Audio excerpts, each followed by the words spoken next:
పూరా లోకల్. ఇప్పుడు హైడ్రా దూకుడు చూస్తున్నాం గత కొన్ని రోజులుగా, ఒక 2 వారాల నుంచి హైడ్రా దూకుడు, అక్రమ నిర్మాణాల కూల్చివేత. ఇది అందరికీ వర్తిస్తుందా, లేకపోతే కాంగ్రెస్ వాళ్ళది అక్కడ ఎవరైతే వాళ్ళ భూములు ఉన్నాయో ఆ ప్లేస్లో కూడా వర్తిస్తుందా హైడ్రా దూకుడు? చాలా మంచి క్వశ్చన్ వేశారు. నిజంగా కాంగ్రెస్ పార్టీ ఇలా అంటే హైడ్రా కానీ నిజంగా దాని ఏవైతే లక్ష్యాలని చెప్తా ఉన్నారు పేపర్లో, అవే లక్ష్యాలపైన పనిచేస్తే పూర్తిగా స్వాగతిస్తాం. భాగ్యనగరంలో ఉన్నటువంటి చెరువులని ప్రొటెక్షన్ చేయాలి, సరే ట్రాఫిక్ని కంట్రోల్ చేస్తాం. నేను ఇవి రెండు విన్నా మెయిన్గా, మిగతా వాళ్ళ ఎజెండా ఏందో నాకు పూర్తిగా తెలియదు యాక్చువల్లీ. సరే అలా జీవో వచ్చింది, దాన్ని మీరు చూద్దాం. ఎందుకంటే గతంలో ఇప్పుడు డిఆర్ఎఫ్ టీం ఉండే, డిజాస్టర్ రెస్పాన్స్ ఫోర్స్, అది జిహెచ్ఎంసీ పరిధిలో ఉండడం వల్ల నేను అనేక సార్లు మేము క్లోజ్గా వర్క్ చేసినాం. ఇప్పుడు పార్కింగ్ ఛార్జెస్ ఇష్యూస్ కానివ్వండి, కొన్ని ఇష్యూస్ మీద వర్క్ చేసాం యాక్చువల్లీ.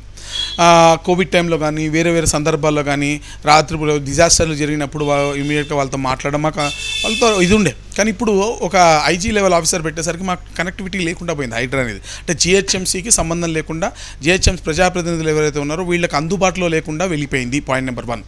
2, చెరువుల కబ్జాలు అసలు చేస్తే చాలా 100% కానీ నిన్న పేపర్లో, ఈనాడు పేపర్లో ఎన్ని చెరువులు ఉన్నాయి భాగ్యనగరంలో, ఏ చెరువు ఎంత మేరకు కబ్జా అయిందనేది ఇచ్చారు. నేను అడుగుతున్నా, ఈరోజు రెవెన్యూ డిపార్ట్మెంట్ హైడ్రా చేయాల్సిన పని ఏంటంటే, రెవెన్యూ డిపార్ట్మెంట్ సిటీ జిహెచ్ఎంసీ పరిధిలో ఉన్నటువంటి అన్ని మండల ఆఫీసులు లేదా సంబంధిత రెవెన్యూ డిపార్ట్మెంట్లను పిలిచి అసలు ఎన్ని చెరువులు ఉండే, దాని విస్తీర్ణం ఎంత, కరెంటు ఎంత ఉంది, దీనిపైన శ్వేతపత్రం విడుదల చేయాలి.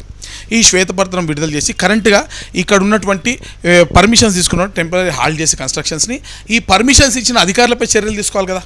ఇప్పుడు రైట్, ఇల్లులు కొలగొడుతున్నారు కాదంటలేను నేను, కానీ పర్మిషన్ ఇచ్చిన అధికారులు వాళ్ళు మాత్రము డబ్బులు తీసుకొని పర్మిషన్లు ఇస్తారు, వాళ్ళు మాత్రము యథేచ్ఛగా వాళ్ళు కావాలని చేసిర్రు. మరి వాళ్ళు బాగానే ఉంటారు, కానీ ఈరోజు మరి అక్కడ వాళ్ళు ఇల్లు అక్రమ నిర్మాణాలు కూలగొడితే దాన్ని అంటే దాన్ని కొట్టదని కూడా నెట్టలే. పెద్ద బిల్డింగ్లు ఎస్ మీరు చేయండి కాదంటే, but at the same time complete action ఉండాలి, పార్షియల్ యాక్షన్ ఉండద్దు. అంటే బ్రోకెన్ యాక్టింగ్ ఉండడం వల్ల ట్రస్ట్ అనేది, ప్రజల ట్రస్ట్ అనేది పోతుంది.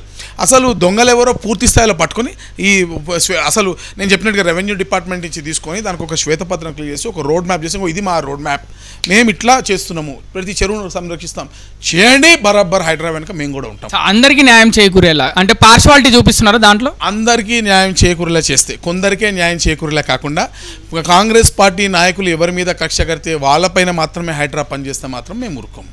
కాంగ్రెస్ పార్టీ నాయకులకి ఎవరు నచ్చితే వాళ్ళని హైడ్రా ముట్టుకోదు, ఎవరు నచ్చకపోతే వాళ్ళని హైడ్రా ముట్టుకుంటుంది అనే పందాన్ని నడిస్తే మాత్రం ఇది కరెక్ట్ కాదు. దీన్ని మేము వ్యతిరేకిస్తాం, పూర్తి స్థాయిలో ఉద్యమం చేస్తాం.